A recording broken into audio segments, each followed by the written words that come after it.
This is Theoretically Speaking, and I am Thea, and you're listening to Sirius XM Progress, channel 127. And today, I am so happy to bring on my guest. Felicia Temple is an R&B singer, songwriter, and registered nurse. You might have seen her on season 12 of the competition show The Voice, but right now she is promoting her new album, A Soft Place to Land, coming out November 14th. Felicia, how are you? I'm so good. How are you? I'm great. I'm just so happy that you're here. You look amazing. Thank you. So do you. Thank you. So, today we're talking about doing things that are nourishing the soul, feeding the soul. And I feel like that's something that you're doing in both your professions. I have to ask, what inspired you to pursue both nursing and singing?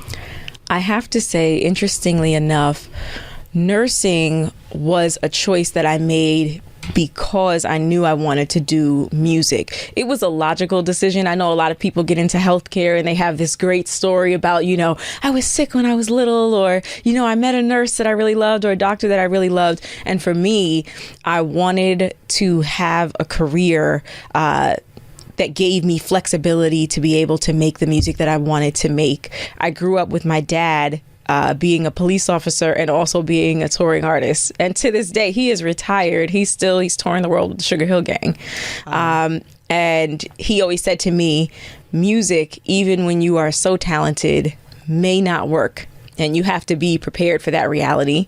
And so get something under your belt that no one can take away from you, and then go do all the things you want to do. So I was a really nerdy kid. And I liked science. It was easy for me. And it was the best thing I ever did. I wanted something where I could work anywhere.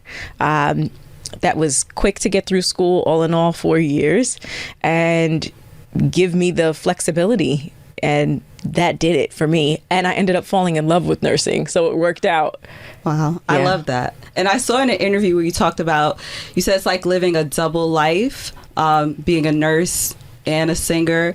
Can you talk to us about what that experience has been like?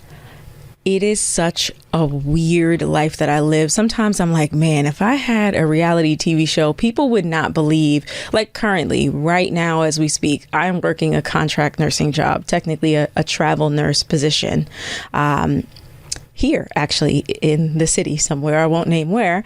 And they actually have no idea that I do any of this. They've never even seen my hair. I'm always covered with like a surgical cap.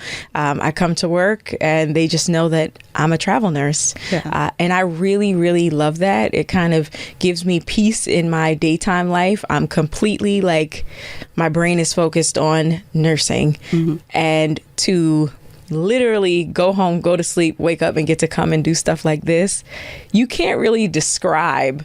I mean, I walked in the door last night. I was exhausted. I worked almost 14 hours. I sat in traffic like normal people. And then I get to do stuff like this that is so not normal. It's really, really cool. No, it is. And that's crazy that you're like, they don't even see your hair. So even if they maybe see you outside, they probably be like, I wonder if that's Felicia. And they're probably like, nah, probably not. Until they probably hear your name or something if you're going on stage or something. I got a little nervous. Uh-huh. Some time back, I got my first editorial playlist covers, and I know that I watch people open up their apps to play music, and I'm like, I hope nobody recognizes my face if they listen to R&B music and they see me on the front of a cover. It's fun. It sounds like fun. And it's really interesting because I feel like we often hear about artists that leave their job to pursue a career in entertainment. Can you talk about why it was so important for you to pursue both, and how are they both nourishing your soul? Well, I have to say, it was never the plan to pursue both. I always said that nursing was my way to finance my plan A. And as soon as plan A, music, worked, I was out of there. And the money, it talks. And as the industry has been changing so much, it's become even more important to hold on to something where I like to say the math always maths. I know if I go to work for a certain amount of hours, I'm going to come away with a certain amount of money. And music, with the state of streaming and performing after COVID, things really just have not been the same.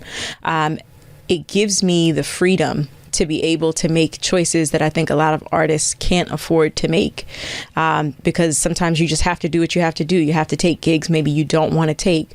But on the other end of that, I always say that I will never get, as the old people say, too big for my britches. Like, my feet will never come too far off the ground because of the area of the hospital that I work in. I work in the cath lab, and that is where people come when they have heart attacks. So you see people die in front of you. You are saving lives during the day. You see people not in a good way, and you realize that you are a very, very little fish in a very, very big ocean. And the things that you feel like are so, so important, that are really bothering you during the day, especially as an artist, are really not that big of a deal. Yeah. Do you feel like music and nursing serve different parts of you, or do you think it comes from the same place? I think that they serve different but equally important parts of me. I like to say I'm a healer in both things that I do. I like to be able to do something tangible with my hands, but also with my words. Being able to introduce yourself to people in a time when they are really afraid, they're about to go in my heart, or they're literally sitting there like, I feel like someone is sitting on me. I feel like I'm going to die. And to be able to hold somebody's hand and say, no, you're not. It's going to be okay. We're going to take care of you. To be able to do that feeds a part of you that is just, you can't, there's no name or no words for that. And it's a different but so similar feeling when I get on stage and I sing a song or I do something and someone comes up to me backstage after a show and they've got tears in their eyes and they're like, that song changed my life. That performance did something for me. I've been there before. I felt that. So it's a little bit different, but that feeling is so similar. Yeah. And you're also a cancer survivor. Yes. Yeah. And you were diagnosed with a neuroendocrine cancer, and not a lot of people are familiar with that. And November being Neuroendocrine Cancer Awareness Month. Oh, you've done your research, girlfriend. Yes. I did. Can you speak about it, and how did your diagnosis come about? I got diagnosed with neuroendocrine cancer in June of 2015, and it was actually completely by accident. I was having unbearable stomach pains on and off, and I just always thought, I've got a sensitive stomach. That's what my parents said since I was a kid. But it got so bad, I ended up in the emergency room, and me being a nurse, I didn't even want to go. And my coworker said, you have to go. Like, you have no choice. I was like, it was awful. I was throwing up for days. And when I went, they said, everything looks fine. And I said, just please do me a professional favor and give me a CAT scan, because if you tell me I'm fine, I'm never coming back here, because I thought I was fine to begin with. And they said, okay, you're right. Well, we'll just do one for you. And they said, you have appendicitis. And I said, no, I don't. Lo and behold, they ended up taking my appendix out, and even at the moment told me, everything is fine, until they took it to the lab. And when they looked at it, it was actually cancer, and it had already spread to the lymph nodes and the blood vessels and the fat. And they said, you have to get half your colon removed. And after that was chemo, more surgeries, injections. It was a year-long saga of things that I never expected, all from a stomach ache. Wow. So what helped you stay grounded during the treatment, like emotionally and spiritually? I never really felt like I had the right to complain. When you work in healthcare and you see such sick people, I felt like what a privilege I had that I could do chemo and I still had enough energy to go to work. What a privilege it was to do chemo and still not really, I looked pale.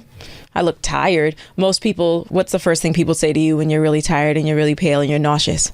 Oh, are you pregnant? Mm-hmm. And I was like, if only you knew, what I'm going through. Still being able to go to work, being able to have my hair still on my head. Still went to work. Still went to work. My coworkers were really gracious to me, and they let me sleep take longer breaks than normal. But I didn't really feel like I had the right to complain. And I wrote during that time. When I would get really nauseous, I'm like, I need something to keep my mind off of this. And I ended up making a whole project then that came out in 2017 subsequently called The Balancing Act. Wow. And yeah. Was there a chance that you couldn't sing again? Right? Yes, because I had my stomach cut open. So I had come off of a project called Bedroom Chronicles that was super sexy. And at that time, I feel like music things happened way more organically. So those were the days of put my project on Twitter and the next day wake up and your stuff is in Vibe or Essence, or just because people were out there looking for content. So I was touring. I did gigs in Russia. So like I had stuff lined up and everything had to stop when I got sick. And then I got my stomach cut open. So I had no power to sing. Even when The Voice called me, I told them no. A, because I was on chemo, and B, because I still had a surgical incision that was healing. Wow. So, okay, so then what made you do The Voice? Because you said no initially. They called me 3 times. Wow. And my dad said, there's a reason they're calling you, and you haven't been able to sing for this past year. You've been making behind the scenes kind of like a different kind of music, more organic, more soulful, that's not so sexy, more storytelling. Maybe there's a reason. And what's the bad side? And I was always like, I don't want to do TV. But fast forward, seeing how many people, specifically neuroendocrine cancer patients, that ended up reaching out from all over, especially the United States, saying, oh my God, I have this type of cancer too, and I've never heard of anybody else with it. Can you help me? And being able to point a lot of people in the right direction was like the gift that keeps on giving. Yeah, definitely. So while you were in your last chemo treatment, you were doing The Voice, correct? No, I actually got to stop chemo right before I flew out. Okay. Like, 3 weeks before, although The Voice did offer to move my treatments to LA. Oh, wow. To do the show. So what was that like for you to walk on that stage, not just as an artist, but a survivor? It felt like everything was lining up just perfectly. And on top of it all, to be there with, all I wanted to do was meet Alicia Keys, because she was the reason that I started playing piano. So I was like, this is like serendipitous. Wait, didn't they call you Felicia Keys? Yes. And when I tell you, I hated it so bad. And I was like, why did I ever tell these producers that people used to call me Felicia Keys? Because then, of course, they harped on it and it became a thing. And then it became a hashtag on Twitter. And I was like, oh, it's back to haunt me. So The Voice is a huge platform. How did that experience catapult your career, but also just change how you viewed yourself as an artist?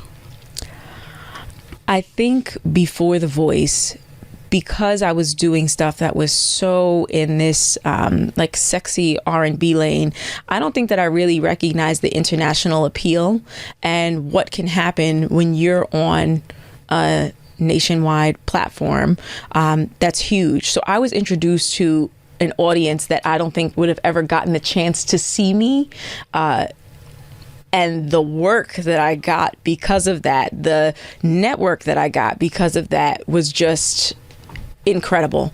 And I think that's something that a lot of people don't take advantage of enough. If you go on these types of shows and you know who you are as a person and you really have a story to tell, you would be amazed at the people who reach out to you, the businesses that reach out to you, like people who just want you to come tell your story personally to their corporation or their employees, or come perform at their event. You are introduced to a whole new world. Wow. And so after The Voice, you went back to nursing, but also you were on the front lines as an essential worker during COVID. Can you talk about that experience? What was that like for you? I think it's always been, like I said, it was always a goal of mine to, run away and go do music and finally fly. after The Voice, things steadily happened where I was working as a nurse less and less and less. And 2019 was just, I mean, I was on a run. I wasn't home at all, to the point I wasn't really in the hospital anymore. I was still employed, but I hadn't been there. And I was out on tour with Whitney Houston's Hologram, of all things. What? Yes. How was that? So it was supposed to tour first Europe, then South America, then North America. Obviously, that didn't happen because COVID got in the way. So we were only a month into the tour when COVID hit and everything got canceled. So I literally went from thousands of people every night, and I was like singing live with her hologram, to my own dressing room sequence and everything, to within 48 hours, tour is canceled, and I'm back in America, and I'm working in the COVID ICU. Wow. Yeah. What a complete shift. I was like, I finally made it out. And I'm coming back to like a health crisis of all things. What was going through your mind? I always say when it comes to the time of COVID, everybody lost something. You don't meet anybody who did not lose something. But I felt like I was in a very odd position. I not only lost family members, friends, co-workers who died, but I also lost my dream of what I thought my career was supposed to be. Like, you know, most musicians, if that's what they did for a living, they couldn't perform at a wedding anymore. They couldn't perform at a festival.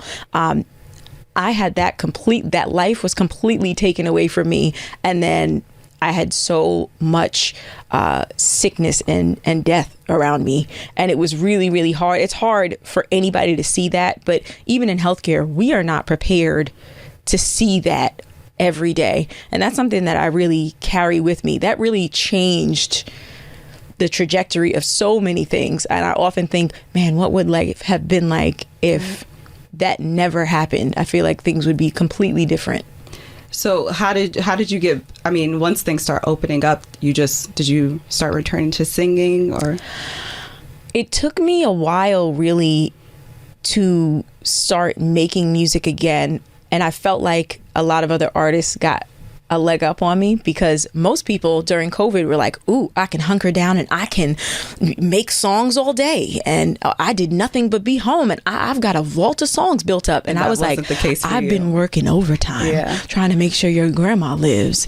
And now I'm home trying to process what I just saw and what I had to do. And on top of it, healthcare workers got a lot of love, but there were a lot of conspiracy theories, a lot of, we don't know what they're doing to them in the hospital. And, it was a very difficult time. So I felt like I just needed to go touch some grass.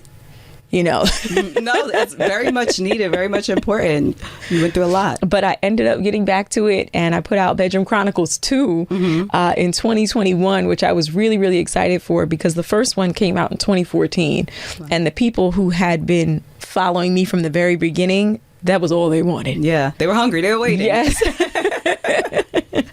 So let's talk new music, right? Yes. So you have a new project. Yes. A Soft Place to Land. Yes. Even just the title sounds soulful and very personal. Can you talk about what it was like working on this, not just creatively, but on a soul level? A Soft Place to Land is my coming back to me.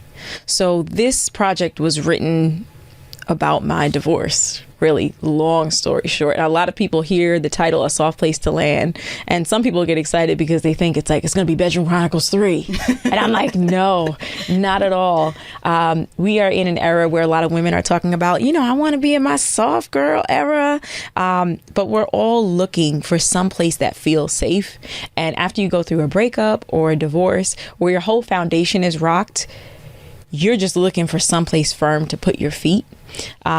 And it was me singing through this, from the point of being in love to when you realize it's not going to work anymore, realizing it's over, to that moment of like, okay, so what do I do now?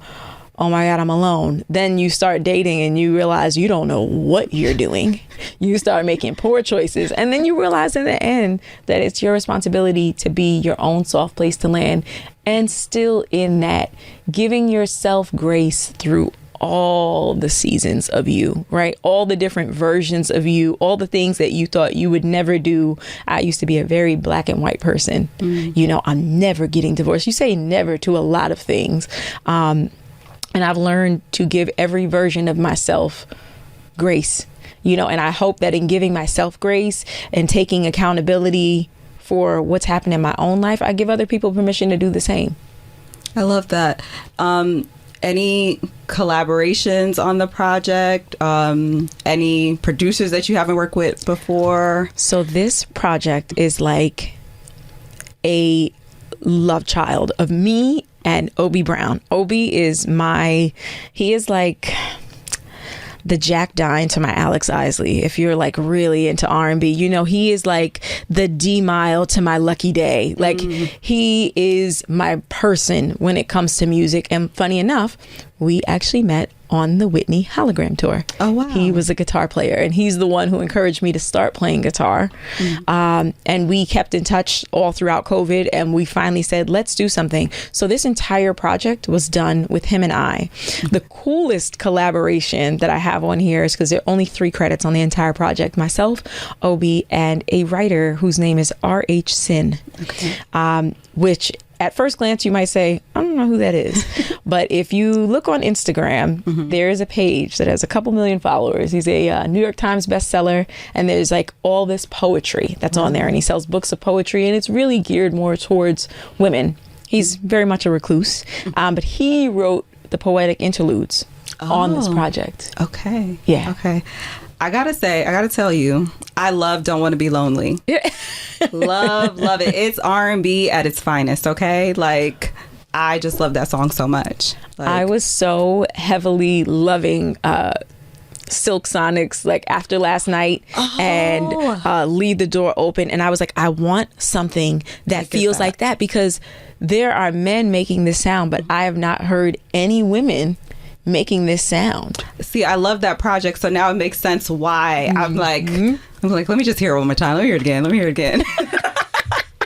And it's such a true story. I feel like really, everybody has that person that's like, I really do only call you when I'm drunk.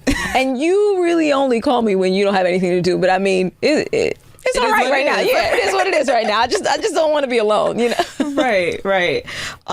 So I'm so excited for this project. After it drops, what are you going on tour? Are we getting more visuals? What's next for you? So I'm hoping for tour. Definitely more visuals. I know that there is so much focused on like this fast food content, 15-second clips, 30-second clips, because people don't pay attention. But I think honestly, it's the onus is on the artist to make people pay attention. And if you keep feeding them small little bits and then you only do it for 2 days or 2 posts and you're like, people are tired of seeing that. I believe you have to keep showing people over and over and over again. We are inundated with content. And if you saw it one time, you might have said, oh, that's cute. And then you forget about it because how many other people are posting things. Right. But if every time you see me and every time you see my face, you hear, I don't want to be alone. That you're like, I like that song. That's what radio used to do for us back in the day, right? You got in the car and at first you were like, this song again, not this song. And then you find yourself when it's not on singing that song because you hear it over and over and over again. So I think the onus is on the artist to give people something more than these little clips. Yeah. I agree. Before I let you go, when you think about the person you are today, what has been the most soul nourishing part of the journey so far? Well, this is a deep one. The most soul nourishing part. I think it has been finally, I feel like it's a moment for me. And that moment was very specific. I found myself last December in my new place after having a home, sold a home, being in my new place, completely decorated. I didn't need to go to the store for not one more thing. Christmas tree was up, everything. And it was like, I looked around and I was like, I did it. And I started crying because I remember being in my house and thinking, if I leave this situation, if I leave this marriage, I don't know if I'll ever have this surrounding again, or what this home represents to me.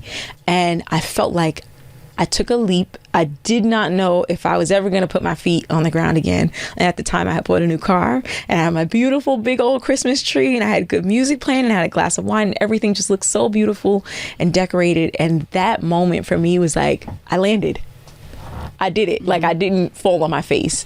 And that really did it for me. Oh, I love that. And you did it, girl. Okay? I did it. Can you just let the people know where to follow you and so they can stay connected? Absolutely. They can follow me at Felicia Temple on Instagram, on TikTok, on Facebook, Felicia Temple Music, or FeliciaTemple.com. Okay. And make sure you go listen to A Soft Place to Land. Comes out November 14th. Yes. Let the people know. November 14th. My brand new baby, A Soft Place to Land, is coming, and I would love your support. Yes. Thank you so much, Felicia. I really appreciate it. Thank you for having me. This is Theoretically Speaking, and we'll be right back.